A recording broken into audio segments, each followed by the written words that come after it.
Ça devait être une semaine de vacances magique pour le jeune couple.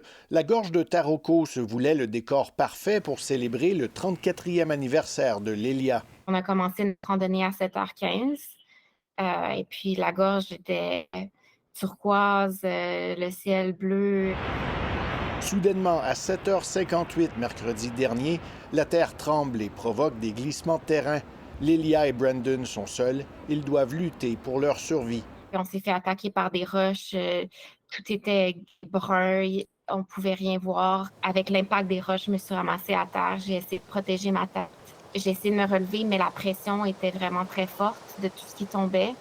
Et puis, ben, je me suis juste dit: «Ben, voilà, c'est le 3 avril, demain, j'aurai pas 34 ans». La jeune femme originaire de Longueuil a eu des vertèbres fracturées et de nombreuses lésions. Son conjoint, lui, s'est cassé un pied et il a subi une fracture ouverte du crâne. Poussés par l'instinct de survie, ils ont tout de même marché 2 kilomètres avant d'être évacués avec d'autres randonneurs. C'est là qu'on a rencontré, en fait, le dernier randonneur qu'on avait vu avant le tremblement et que moi, j'étais sûre qu'il était en dessous de la pile de roches, en fait, et lui de même. Et donc, ça a été vraiment spécial comme moment, les 3, en fait, de se faire un gros câlin, puis de pleurer, puis de juste dire: «Ben, on est tous en vie», tu sais? Le groupe de 12 randonneurs a été transporté dans un hôpital de Roilienne.